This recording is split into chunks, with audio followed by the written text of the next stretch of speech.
falávamos de César Messias no bloco anterior. A produção já preparou, tá aí, o dilema de César Messias. O professor Nilson Euclides falava, Luiz Carlos também falava, que certamente será aquele voto camarão, professor Coelho? Eu acredito, Alan. Acho que vai ser feito aí um arranjo político, pela cumplicidade, pela essa relação política que existe de vários dirigentes partidários, secretários do PSB, dentro do governo do PT. Então não pode pensar diferente. Então eu acredito que vai ser aquela campanha do voto camarão, para o inglês ver, e que na verdade o PSB do Acre vai derramar seus votos na presidente Dilma. Muito bem. E na reeleição de Tião Viana, naturalmente. Consequentemente. A gente precisa separar uma coisa da outra. O quadro nacional, ele, em termos de PSB, PT, ele pouco influencia os arranjos políticos que nós temos aqui, né? Que são muito mais derivados de relações muito interpessoais, né? Entre do governador e o seu grupo político, com as lideranças desses partidos. Então, pensar o PSB fora de um jogo político em que o PT encabeça o processo e esse PSB vem dando suporte, é claro, se vai haver um discurso, não é, oficial de que o PSB, deve haver que o candidato Eduardo Campos é o candidato do PSB, mas em termos de política doméstica, o PSB vai com certeza trilhar aí a eleição com o governo, não há a menor dúvida disso. Fato já basicamente consumado. Eu só queria fazer uma observação do quadro anterior com relação à candidatura do Henrique Afonso, do PV, que é preciso saber até onde ela vai. Não apareceu um anjo, Arcanjo Gabriel, que sempre aparece para ele, mandando ele recuar. Será? Até que ponto eu acho que é para valer. É para valer, Eu acho que a tudo dele é para valer.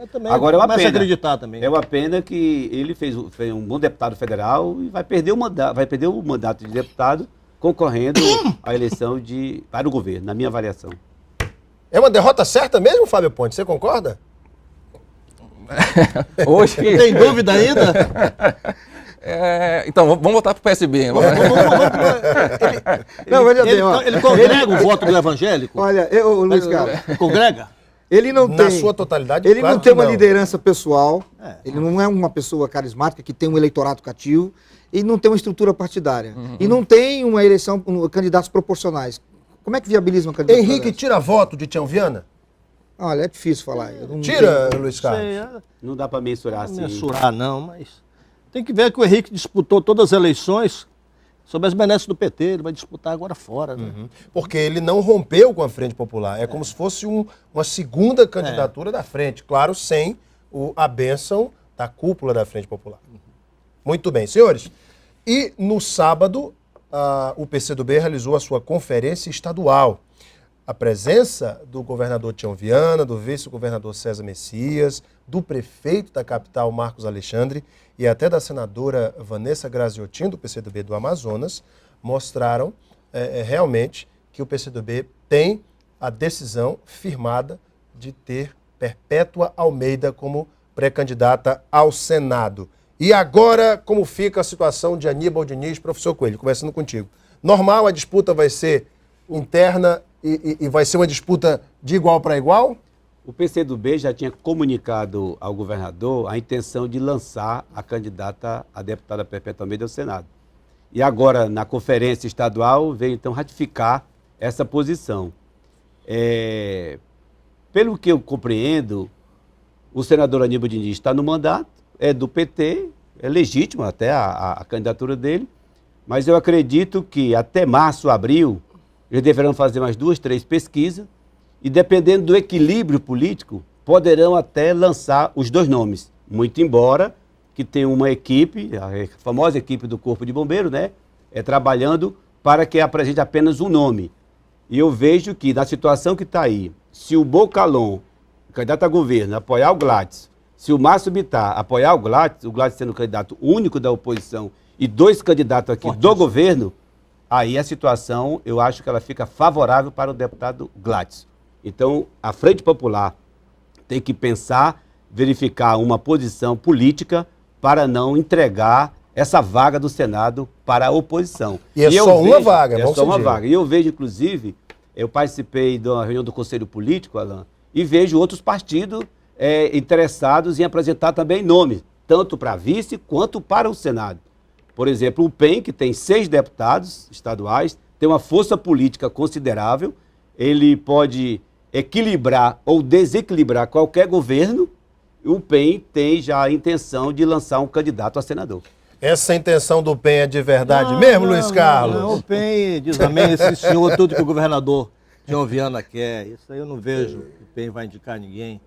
E Pode até indicar, mas não vai pra frente. Pode até indicar, né, aquele jogo de cena e tal, mas não tem a mínima chance nem de ocupar a vice do Tião e nem de ser candidato ao Senado.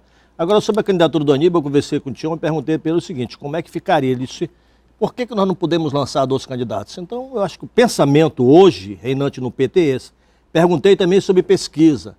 E ele me citou o caso do Marcos Alexandre, que começou do zero. Então, cada coisa é uma coisa, mas eu acho que o PT vai com o Aníbal. Também eu conversei com o Aníbal e ele me disse o seguinte, Luiz, a minha candidatura é exigência da direção nacional, a vaga é do PT. Então, eu acho que... Olha, eu gostaria de fazer uma coisa aqui. Se ele vai ganhar é outra coisa, né? Exatamente. Tirando essa questão de quem vai ganhar uma vaga só, a disputa vai ser acirrada, todo mundo sabe disso, a questão é a seguinte, se o governador não estivesse lá no lançamento da candidatura, ele estaria contradizendo aquilo que o senador Jorge Viana disse aqui nessa bancada, porque ele acusou a oposição de ser um saco de gato. Então você ir para o confronto com o PCdoB nesse momento era simplesmente afirmar que você também é um saco de gato. E o governador foi muito categórico aqui. Já tem briga interna do professor do PT, né, pela presidência. Né? E ele é muito bom em acusar a oposição de saco de gato. Mas ele se esquece que dentro do grupo político dele também, se não é um saco de gato, não é, assim como a oposição, ele tem sérios problemas. Então eu acho que esse movimento de levar toda essa liderança do PT no evento dessa monta é para justamente amenizar essa questão e jogar essa disputa um pouco mais para frente. Agora, foi uma excelente atitude política de Claro, para não contradizer aquilo que o próprio senador Jorge Viana disse. Agora, ser acusado de revanchista e tudo. Agora, você pensar num quadro para senador e utilizar, por exemplo, utilizar o exemplo das últimas eleições é completamente fora de cada eleição é uma eleição, né? E a eleição para Senado é uma eleição completamente diferente. Fábio Ponte, você está muito calado. E não podemos esquecer um detalhe, que essa eleição do PT no dia 10 de novembro, e se o Cibá ganhar a eleição, as informações que eu tenho é que o Cibá vai pleitear, vai já estavam botando piada de novo. Colocaram no outro vespeiro. Eu acho que muito mais do que a questão, eu acho que muito mais do que a questão PT, PCdoB, tem a questão interna do PT. Porque tem o PT, tem o Aníbal e tem o Cibá, também tem o professor Angelim, que também é um nome forte para o Senado dentro do partido. Então, acho que o PT tem que primeiro se resolver internamente para depois chegar dentro da Frente Popular e pleitear com o PCdoB. O PT já está resolvido internamente, é o Aníbal. Eles vão com 2 candidatos. Mas eu acho que o Fábio se refere também à resolução da presidência do PT. Agora, está resolvido. E eu acho que o que vai sair do dia 10 de novembro, que é a eleição do PT, vai influenciar muito como o partido vai chegar em 2014. A vitória de Hermício está sendo cantada por aí. Vocês estão contando várias piadas aqui. Você já contou uma piada, agora Coelho contou outra piada. Então, vai lá, Luiz Carlos. O Cibá Machado pode ganhar do Hermício. Como é que ele vai ganhar? Que o Hermício tem Jorge Viana, Tião Viana, Marcos Alexandre, Angelim, Carioca, toda uma estrutura de governo. Aí o Leme disse, Luiz Carlos, nós temos uma velha guarda. Rapaz, o além não vota, deve 3 ou 4 da velha guarda do PT, o resto morreu. Eu diria mais, viu, Luiz Carlos? O além não vota. Eu acho que o Hermício tem a caneta a seu favor. Caneta. Pronto, professor. Acabou, vamos parar de discutir. Vamos parar de alimentar a imprensa local com factoides. A caneta que se tira e que bota, né, professor? O Hermício é o candidato que tem a caneta. Ele tem a caneta do Executivo Municipal, a caneta do Executivo Estadual. Vamos parar de conversar fiado. Mas esse desgaste interno do PT, dessa disputa, também não pode... É isso que o Fábio está colocando. Há um desgaste interno. Vou te falar, essa disputa, por mais que ela já esteja consolidada a vitória do Hermício, há um desgaste dentro das tendências do PT. Se essa caneta falhar a tinta, se a tinta falar da caneta... Essas brigas do PT, elas sempre terminam no forró com o Monteirinho na sanfona. Porque muitas pessoas... A briga de faz de conta. É porque muitas pessoas não entendem a eleição do PT. A questão não é quem ganha, leva. Não é. O PT são várias correntes, com vários cargos na executiva, que, conforme a votação de cada corrente, vai ocupar um cargo dentro da executiva. Deve ser na base de 60 a 40. O PT é uma espécie de parlamentarismo. É um parlamentarismo. Correlação de força. Correlação de forças. Acrescenta-se uma coisa, independente das correntes que existem no PT, que isso é histórico, a corrente que vence, a majoritária, é aquela que detém o poder acadêmico. É assim no PT, é assim no PMDB e não vai ser diferente. Qualquer partido vai ser assim. Qualquer partido é diferente. Eles vão brigar entre eles lá, uma corrente cá, outra corrente... Depois abraçado, um aparecendo na foto abraçado. Não, claro, no final vai estar todo mundo junto. Assim, então... Agora vamos para mais um tema político. Eu vou aqui colocar a primeira participação dos internautas. É o Francisco Pantio. Boa noite, Alan Henrique Miranda. Pergunte a Luiz Carlos. Ele já direcionou aqui para o Luiz Carlos. Agora, só uma observação aqui. Pois não. Se acontecer do Cibá ganhar, eu acho que a gente precisa fazer um programa exclusivo Só para pedir desculpa, desculpa para o eleitorado, para o público e fazer um programa aqui só para entender essa vitória do Cibá. É verdade. Mas vamos lá. Francisco Pantio. Boa noite, Alan. Pergunte a Luiz Carlos. Quem tem melhor condições de enfrentar Tião Viana, Márcio Bittar ou Bocalon? E em que palanque o Luiz Carlos acha que o Gladson Camili vai subir? No do Márcio ou do Bocalon? Só pergunta fácil, o Luiz Carlos. Pantio, aí é um problema, porque se ele subir no palanque do Márcio, ele vai criar problema com o Bocalon. Se ele subir no Bocalon, ele vai criar problema no Márcio. Ele vai ter que ter muita habilidade de correr nesse meio aí, ele não pode ser candidato de nenhuma corrente. Agora, quem ele acha que enfrenta no mano a mano o Tião Viana, eu acho que, não sei, eu acho que o Márcio teve uma boa votação para deputado federal, Histórica, né? inclusive. Histórica. O Uma Tião coisa ganhou do pra Bocalon por pouco, majoritária. mas é muito cedo para você avaliar isso ainda. Mas eu acho que o deputado Gladson vai ter grande papel para definir como a oposição vai estar em 2014, porque ele é o principal interessado, porque só tem uma vaga para o Senado. Se a oposição vir dividida, essa vaga é da Frente Popular. Então, o Gladson tem que trabalhar muito para a unidade da Quer oposição. dizer que o Gladson pode ser esse nome. Ah. Põe no ar aí a Mas o foto nome, do como você Gladson fala aí. como? Assim? O nome para definir como a O oposição... nome do senador, o nome do candidato senador apoiado Sim. das duas alas. Não, duas alas. exatamente. Ele vai definir como a oposição vai estar em 2014. Até eu porque acho o Gladson tem toda essa força do Juruá, da família mas aí o Cameli. Gladson está na dependência, Mas ele precisa dos existe também votos. uma situação que, por exemplo, se o Gladson estiver ao lado do Márcio Bittar, existe uma conversa do grupo do Petecão Apoiar a Perpétua. com o Já ouvi Bocalon. isso.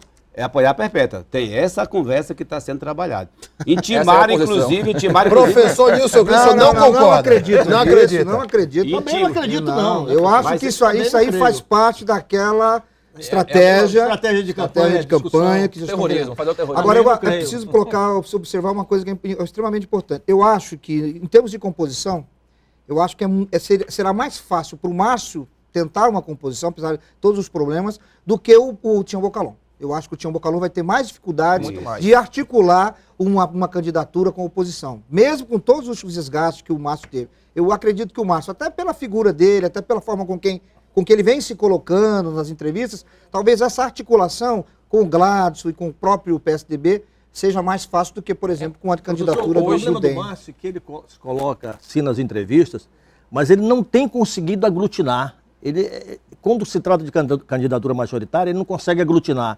Para deputado federal, de Celeste, eu acho ele que- tem difícil convivência de aglutinação. Eu Ele acho que não conseguiu isso. Eu acho que é o contrário. Acho que hoje, Passar do discurso pra da prática. Dentro da oposição, hoje o Márcio é o que reúne o maior número de partidos dentro da oposição. Mas Ele tem sem liderança. Não, mas ele tem o maior número de candidatos também para estadual, para federal. 8 partidos ao lado dele. O Bocalon tem que partidos? Só o Democratas e o PSD.